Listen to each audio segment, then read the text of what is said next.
Welcome students, कैसे हैं आप सभी लोग। आपका अपने चैनल क्विक स्मार्ट टिप्स में बहुत बहुत स्वागत है। जैसा कि मैंने बोला था कि अब हम रीट साइंस की रेगुलर बेसिस पर तैयारी करेंगे, तो उसी की क्लास आज से शुरू होगी और डेली रात को 8 बजे आपकी एक वीडियो अपलोड हो जाया करेगी रीट साइंस की, और कंटिन्यूस वीडियो आएगी ताकि आपकी जो तैयारी है रीट साइंस की वो बिल्कुल अच्छी हो जाए। अच्छे से मैं तैयारी कराऊंगी ताकि कोई भी डाउट आपको ना रहे पेपर तक, ठीक है। अब देखिए, चैनल की प्लेलिस्ट में जाएंगे, वहाँ पर मैंने रीट साइंस की एक अलग से प्लेलिस्ट बना दी है, तो वो सारी वीडियो उसी के अंदर रहेंगी, तो कोई डाउट वीडियो को लेकर भी नहीं रहेगा। अब जो रीट का पेपर है ना, ये जो हुआ है ये 2017 में हुआ था, 2015 में हुआ था और 2011-12 में, ये 4 बार पेपर हो चुका है। तो सबसे पहले तो हमें इन चारों बार के प्रीवियस ईयर जो रीट साइंस के क्वेश्चन आए हैं 30, वो हमें देखने होंगे अपर प्राइमरी में।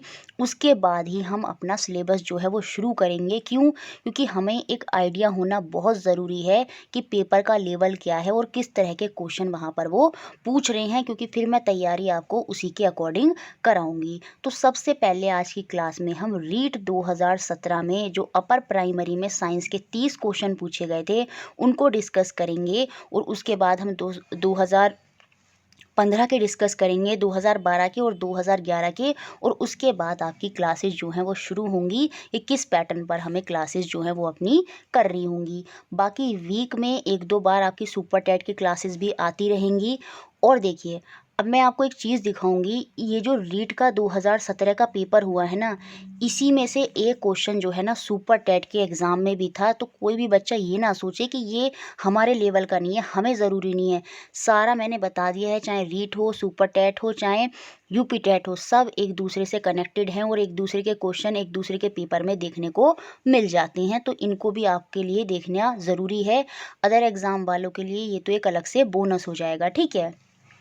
तो आइए शुरू करते हैं आज की क्लास और देखते हैं हमारा सबसे पहला क्वेश्चन जो रीट एग्ज़ाम साइंस में 2017 में पूछा गया। पहला क्वेश्चन पूछा गया था, which is an insectivorous plant. कीट हारी पादप कौन सा है। एनसीईआरटी की जब हम बात करते हैं तो वहाँ हमने पढ़ा था आपका कौन सा होता है, पिचर प्लांट होता है। लेकिन अलग से कुछ और इंसेक्टिवोरस प्लांट के बारे में आपको पता होना चाहिए, अपर क्लासेस में ये आपको देखने को मिलता है। मैंने कुछ नाम लिख दिए हैं जो छोटे लेवल पर ही साइड बुक्स में होते हैं, कौन कौन से इंसेक्टिवोरस प्लांट होते हैं, और यहाँ पर उन्हीं में से आंसर था।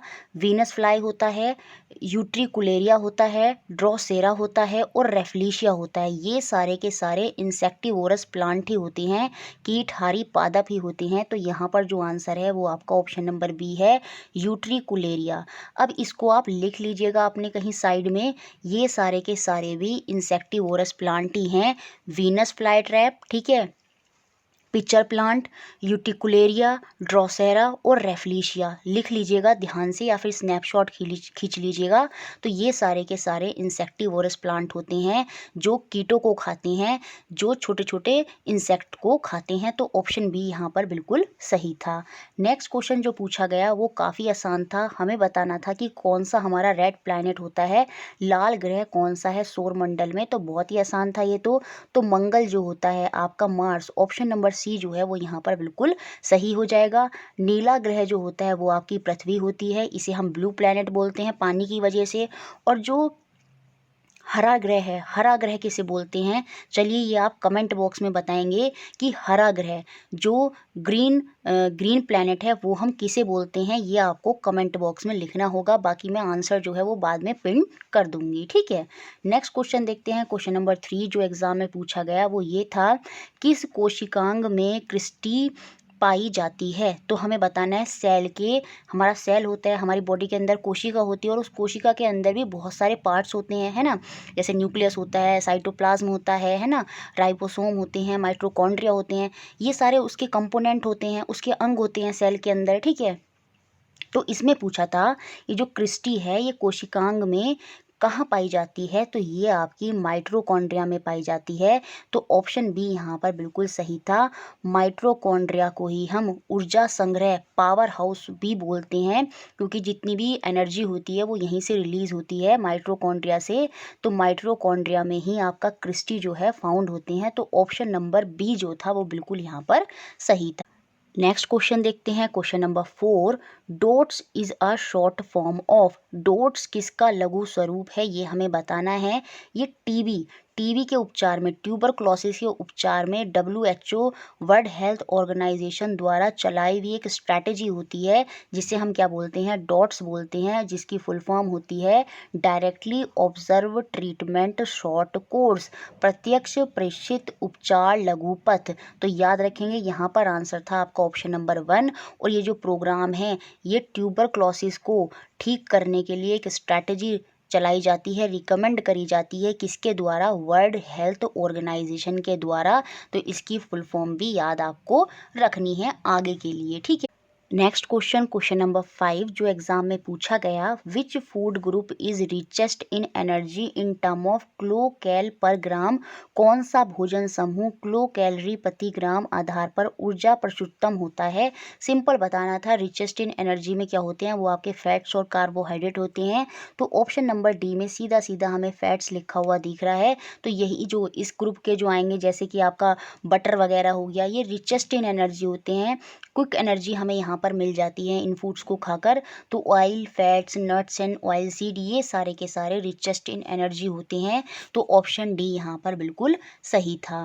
नेक्स्ट क्वेश्चन देखते हैं, क्वेश्चन नंबर 6 जो एग्जाम में पूछा गया, which one of the flowing statement is correct with reference to luteinizing hormone, जिसे हम LH बोलते हैं, और ये हमारे मस्तिष्क के अंदर पिट्यूटरी ग्लैंड से रिलीज होता है। तो ये पूछ रहा है कि जो ल्यूटनीकारी हार्मोन है, इसके संदर्भ में कौन सा कथन सही है। फिलहाल तो अभी आपको याद रखना होगा, क्योंकि आपने पढ़ा नहीं है। तो यहाँ पर जो आंसर है वो आपका ऑप्शन नंबर ए होगा, it simulate leading cell to produce testosterone.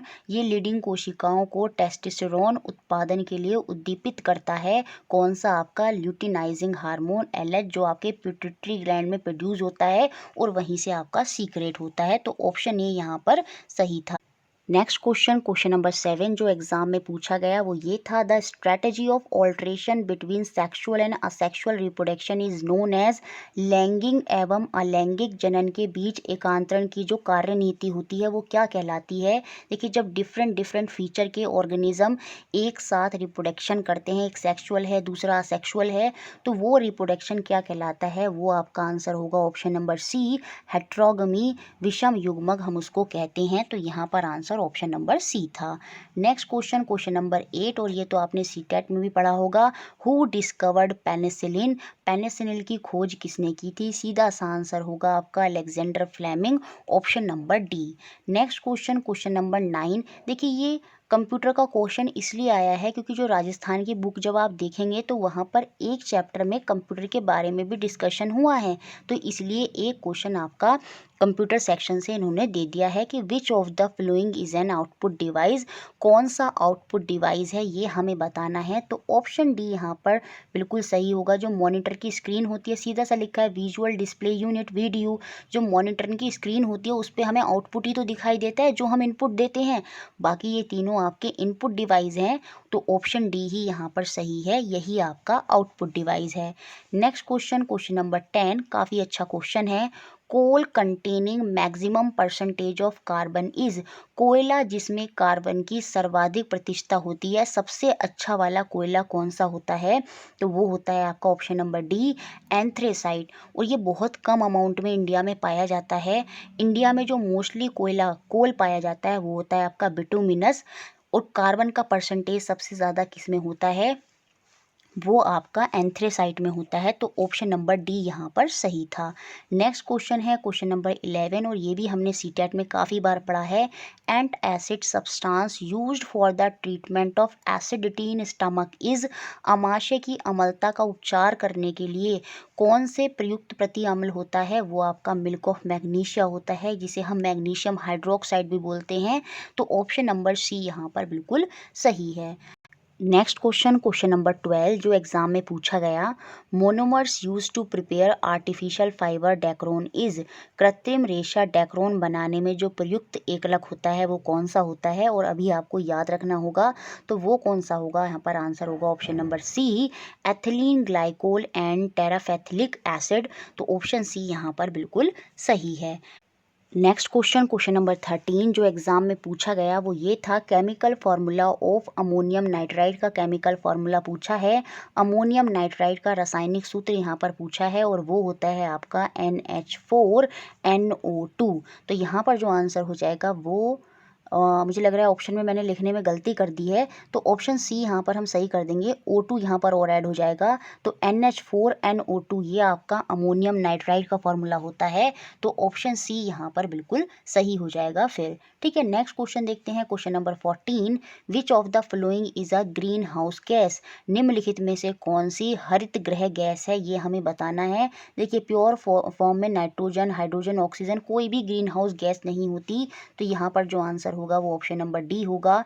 Nitrous oxide जो होती है वो आपकी एक ग्रीन हाउस गैस होती है। तो ऑप्शन डी यहाँ पर सही है। नेक्स्ट क्वेश्चन नंबर 15 जो हमारा न्यूमेरिक क्वेश्चन है, an object of mass 0.75 kg is hanging from a string attach to roof. ये रूफ है, छत है, और यहाँ से एक स्ट्रिंग से एक कोई ऑब्जेक्ट जो है वो लटका हुआ है। What will be the force applied by the string on the object. तो कितनी फोर्स ये स्ट्रिंग इस ऑब्जेक्ट पर लगा रहा है ये हमें बताना है। 0.75 द्रव्यमान का एक पिंड है, छत से टंगी डोरी से लटका हुआ है, तो डोरी द्वारा पिंड पर उस ऑब्जेक्ट पर कितना बल लगेगा ये हमें बताना है। और फोर्स का फॉर्मूला होता है मास इनटू एक्सीलरेशन। यहाँ पर हमें मास पता है कितना है 0.75 kg, ये हमें द्रव्यमान पता है। और यहाँ पर हमें त्वरण एक्सीलरेशन, क्योंकि वस्तु ऊपर से नीचे की तरफ लटक रही है, तो यहाँ पर जो एक्सीलरेशन जो त्वरण होगा वो क्या होगा, वो आपका ग्रेविटेशन वाला त्वरण होगा, ग्रेविटेशन वाला गुरुत्वाकर्षण वाला त्वरण होगा। और उसकी वैल्यू फिक्स्ड होती है 9.8 मीटर पर सेकंड स्क्वायर। तो यहाँ पर हम सिंपल या का क्या कर देंगे, 0.75 की मल्टीप्लाई कर देंगे 9.8 से। और जब आप इसकी मल्टीप्लाई करेंगे, आप कर देख लीजिएगा, तो जो आंसर बनेगा वो बनेगा आपका ऑप्शन नंबर बी 7.35 न्यूटन। बस इस क्वेश्चन में याद ये रखना था, क्योंकि जो त्वरण है एक्सीलरेशन है वो ऊपर से नीचे की तरफ आ रहा है, तो वो एक्सीलरेशन कौन सा है, गुरुत्वाकर्षण, जो आपका ग्रेविटेशनल वाला एक्सीलरेशन है जिसकी वैल्यू फिक्स्ड होती है 9.8, उसको रखना था और मास से उसकी मल्टीप्लाई करनी थी। तो वहाँ से हमें फोर्स पता चल जाता, वो होगा आपका 7.35 न्यूटन। हो सकता है इस बार एग्जाम में इसकी वैल्यू चेंज कर दें, तो सिंपल आपको पता होना चाहिए। और ये क्वेश्चन मैं देख रही हूँ, ऐसी बात नहीं है, रीट में ये क्वेश्चन सुपर टेट और यूपी टेट के लिए भी बहुत ज़्यादा इंपॉर्टेंट है, क्योंकि वहाँ भी बिल्कुल इसी तरह के पैटर्न के क्वेश्चन देखने को मिलते हैं। नेक्स्ट क्वेश्चन नंबर 16 जो एग्जाम में पूछा गया, sound transmission take place as, ध्वनि का संचरण होता है किस तरह से। और सेम यही क्वेश्चन सुपर टेट में भी पूछा गया, तो कहीं ना कहीं रीट के previous year paper solution super TET वालों को भी हेल्प करने वाले हैं, क्योंकि सेम यही क्वेश्चन सुपर टेट में भी पूछा गया और वहाँ पर भी आंसर था आपका option number C. Longitudinal wave जो होती हैं, अनुदैर्ध्य जो तरंगे होती हैं, उसी में आपकी जो साउंड होती है उन्हीं तरंगों में ट्रांसमिट करती है। तो ऑप्शन नंबर सी जो है वो यहाँ पर बिल्कुल सही है। जब टॉपिक में ये हम पढ़ेंगे तो वहाँ पर भी आपको अच्छे से क्लियर हो जाएगा। नेक्स्ट क्वेश्चन नंबर 17 जो एग्जाम में पूछा गया, what should be the minimum height of a plane mirror to get full image of an object of 2 metre height.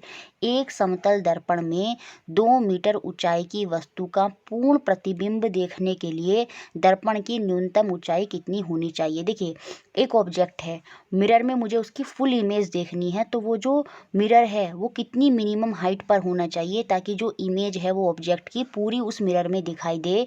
तो ये आपको हमेशा याद रखना, जितनी भी हाइट दी होगी उस ऑब्जेक्ट की, उस हाइट की आधा, जैसे यहाँ पर 2 मीटर है तो इसका आधा क्या होगा, 1 मीटर। तो इतनी मिनिमम दूरी पर आपका मिरर होना चाहिए, तभी जो ऑब्जेक्ट है वो आपको इस जो मिरर है उसमें वो पूरा दिखाई देगा, क्योंकि उस केस में एंगल ऑफ इंसिडेंट और एंगल ऑफ रिफ्लेक्शन जो है वो बराबर हो जाएगा। तो ये बात आपको याद रखनी है हमेशा, जब भी एक ऑब्जेक्ट को मिरर में हमें पूरा प्राप्त करना होता है, तो उस केस में जो ऑब्जेक्ट है, जो वस्तु है, उसकी जितनी भी हाइट, जितनी भी ऊंचाई दे रखी होती है, उसकी आधी ऊंचाई की दूरी पर आपका प्लेन मिरर जो है उतनी हाइट पर होना चाहिए। तो यहाँ पर जो मिनिमम हाइट होगी प्लेन मिरर की वो कितनी होगी आपकी, 2 मीटर की आधी, मतलब 1 मीटर। तो ऑप्शन ए यहाँ पर बिल्कुल सही है।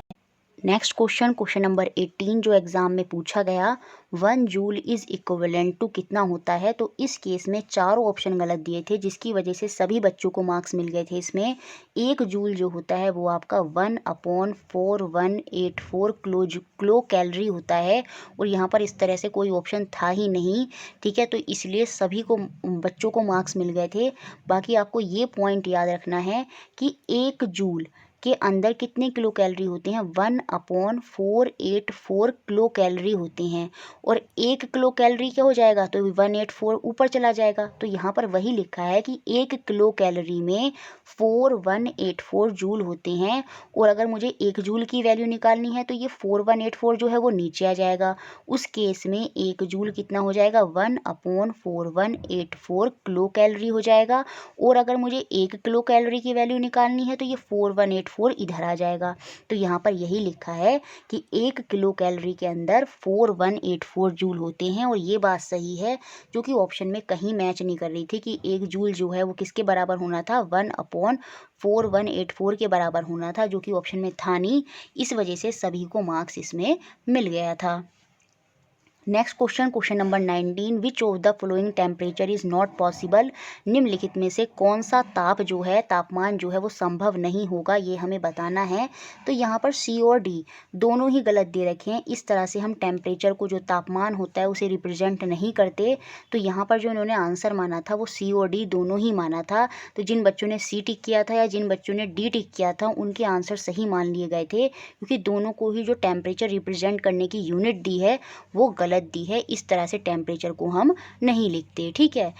नेक्स्ट क्वेश्चन, क्वेश्चन नंबर 20 जो एग्जाम में पूछा गया, which of the following statement is true for an oscillating simple pendulum. एक दोलन करते हुए सरल लोलक के विषय में कौन सा कथन सही है, ये हमें यहाँ पर बताना था। देखिए, लोलक जो है वो कुछ इस तरह से लटका हुआ होगा, एक बार वो इधर जाएगा, फिर वो इधर आएगा, फिर इधर जाएगा, फिर इधर जाएगा, इस तरह से कुछ दोलन करेगा, ऑसिलेशन करेगा। तो कौन सा कथन यहाँ पर सही है, स्टेटमेंट सही है, ये हमें बताना है। तो यहाँ पर जो स्टेटमेंट सही है वो ऑप्शन बी वाली स्टेटमेंट सही है। Potential energy is maximum at maximum displacement position. अधिकतम विस्थापन अवस्था में स्थिर ऊर्जा जो है वो अधिकतम होगी। थोड़ा सा समझ लीजिए, देखिए, दो तरह से एनर्जी होती हैं, दो तरह से आपकी ऊर्जा होती हैं। एक होती है पोटेंशियल, जिसे हम हिंदी में स्थिर ऊर्जा बोलते हैं, और एक होती है आपकी काइनेटिक एनर्जी, जिसे हम गतिज ऊर्जा बोलते हैं।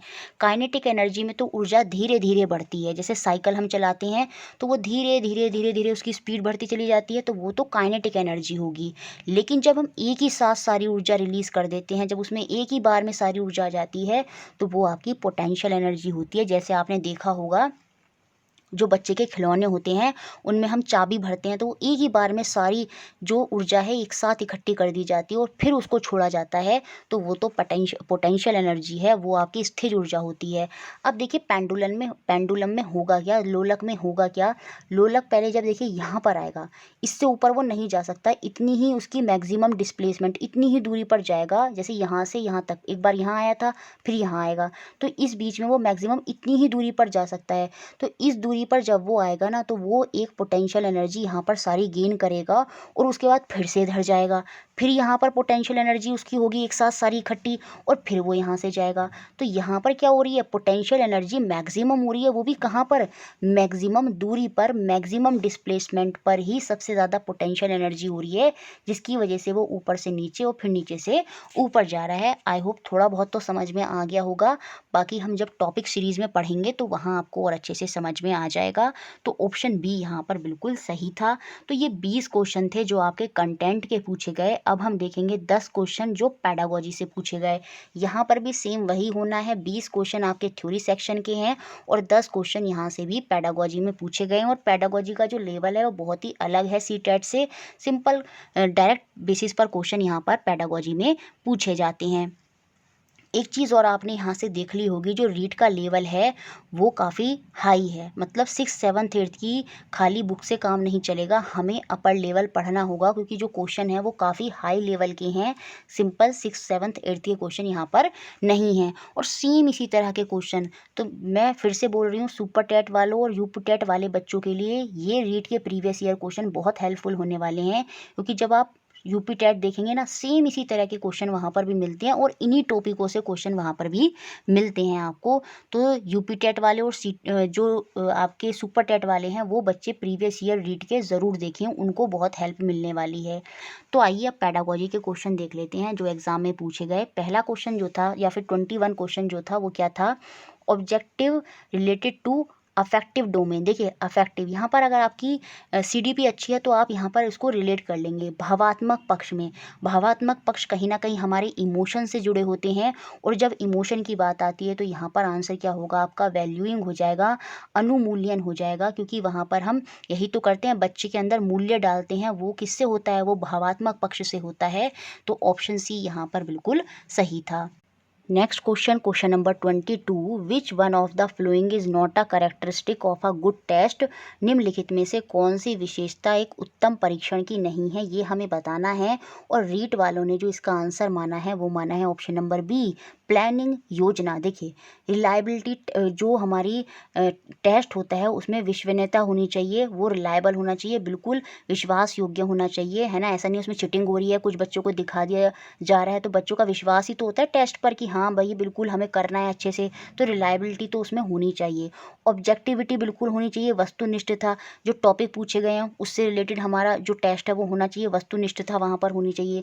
डिस्क्रिमिनेशन का यहाँ पर जो मतलब लिया होगा इन्होंने वो ये लिया होगा, विविधिकारिता का मतलब कि अलग अलग तरह के क्वेश्चन होने चाहिए, जैसे बहुविकल्पीय क्वेश्चन होने चाहिए, है ना, जो मल्टीपल चॉइस क्वेश्चन होते हैं, वन वर्ड वाले क्वेश्चन होने चाहिए। तो उस बेसिस पर इन्होंने डिस्क्रिमिनेशन लिया है, और उसी के अकॉर्डिंग इन्होंने फिर जो ऑप्शन गलत माना वो इन्होंने ये माना कि ये एक अच्छा करेक्टरिस्टिक नहीं है गुड टेस्ट का, प्लानिंग करना, योजना करना। तो ऑप्शन बी यहाँ पर गलत माना रीट वालों ने, ठीक है। उसी के अकॉर्डिंग मैंने आंसर दिए हैं यहाँ पर सारे।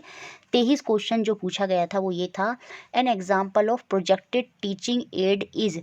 प्रेचपी शिक्षण सामग्री का एक उदाहरण क्या है, प्रोजेक्ट विधि में बताना है कौन सा हम एड जो है यूज़ करेंगे। तो उसमें सीधी सी बात है हम प्रोजेक्टर का यूज़ करेंगे, है ना, तो ओवरहेड प्रोजेक्टर। तो ऑप्शन नंबर बी यहाँ पर बिल्कुल सही था। नेक्स्ट क्वेश्चन, क्वेश्चन नंबर 24 जो पूछा गया, out of the following which teaching method give important to mental conclusion. देखिए मेंटल कंक्लूजन, जब हम एक निष्कर्ष पर पहुंचेंगे, और ये मैंने आपको सीटेट में भी बताया था कि जब हम कल्पना करते हैं, फिर हम प्रयोग करते हैं, दिमाग से सोचते हैं, और फिर हम किसी निष्कर्ष पर पहुंचते हैं, वो कौन सा मेथड होता है, तो वो आपका प्रॉब्लम सॉल्विंग मेथड होता है, समस्या समाधान विधि होती है। तो ऑप्शन सी यहाँ पर बिल्कुल सही होगा।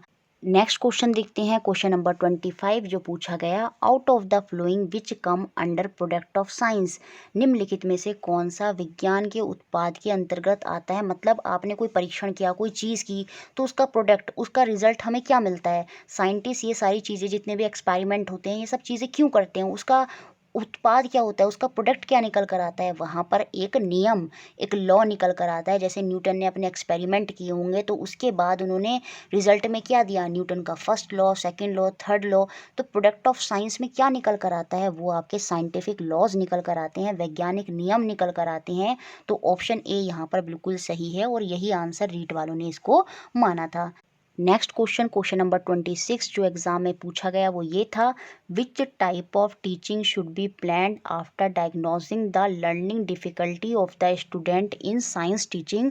विज्ञान शिक्षण में विद्यार्थियों की अधिगम कठिनाइयों के निदान के उपरांत किस प्रकार के शिक्षण की व्यवस्था की जानी चाहिए। देखिए समस्या का डायग्नोस, आपने समस्या का पता लगा लिया, अब हमें समस्या का उपचार करना है, ये सीडीपी में हम पढ़ते ही हैं। तो यहाँ पर जो आंसर होगा वो ऑप्शन नंबर डी होगा, रेमेडियल टीचिंग होनी चाहिए, उपचारात्मक शिक्षण होना चाहिए, क्योंकि समस्या पता लग गई है ना, अब हमें उसका क्या करना है, अब हमें उसका उपचार करना है। तो रेमेडियल टीचिंग यहाँ पर जो है वो आपका आंसर हो जाएगा। नेक्स्ट क्वेश्चन, क्वेश्चन नंबर 27 जो एग्जाम में पूछा गया वो ये था, out of the flowing which innovation teaching method cover all domain of objective of teaching. निम्नलिखित में से कौन सा नवाचारी शिक्षण विधि में शिक्षण के उद्देश्यों के सभी घटकों का समावेश करता है। और ये क्वेश्चन इन्होंने गलत मान लिया है, और इसमें सभी बच्चों को बोनस नंबर दिया गया था, क्योंकि मैंने पूरी ऑफिशियल आंसर की देखी तो उसमें देखा मैंने कि इस क्वेश्चन को इन्होंने बोनस क्वेश्चन कर दिया है, या तो इसमें ऑप्शन सही नहीं है, जिसकी वजह से सभी बच्चों को इस क्वेश्चन में आंसर दे दिए गए, ठीक है, मतलब मार्क्स दे दिए गए। नेक्स्ट क्वेश्चन, क्वेश्चन नंबर 28 जो एग्जाम में पूछा गया वो ये था, a systematic process of determining the extent to which educational objective are achieved by the people is known as. एक क्रमबद्ध प्रक्रिया जो यह बताती है कि बालक ने किस सीमा तक शैक्षिक उद्देश्यों को प्राप्त कर लिया है वो क्या कहलाती है, तो वो आपकी क्या कहलाती है, वो आपका इवैल्यूएशन कहलाता है, मूल्यांकन कहलाता है। क्योंकि इसी प्रक्रिया के माध्यम से आप ये पता कर सकते हैं कि बच्चे ने कितने उद्देश्यों को प्राप्त कर लिया है, कितनी नॉलेज उसके अंदर है, तो ये हम उसके मूल्यांकन करते हैं तभी तो पता चलता है। तो ऑप्शन बी यहाँ पर सही है, इवोल्यूशन, मूल्यांकन बिल्कुल यहाँ पर आंसर होगा।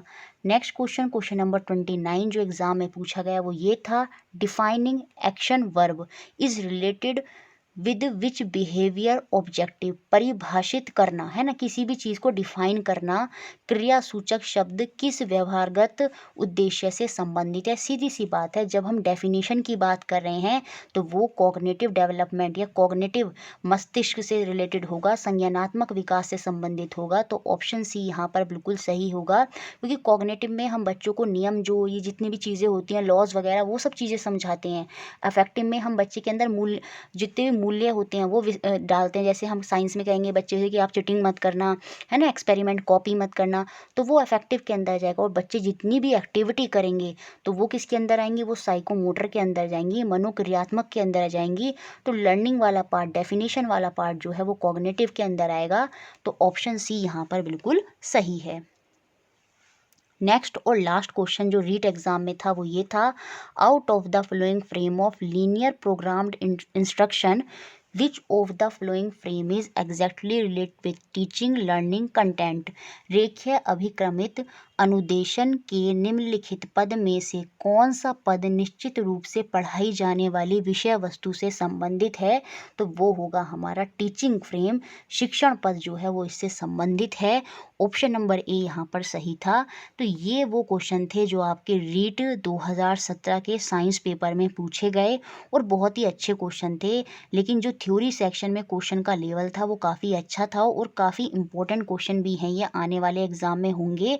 अभी तो हमने ये 2017 का पेपर देखा, नेक्स्ट क्लास में हम 2015, 2012 और मतलब इस तरह से हम सारे पेपर देखेंगे और उसी के बाद तैयारी शुरू करेंगे। क्यों? क्योंकि हमें ऐसा नहीं है कि देखिए यही कोशिश मैंने सीटेट में भी करी थी।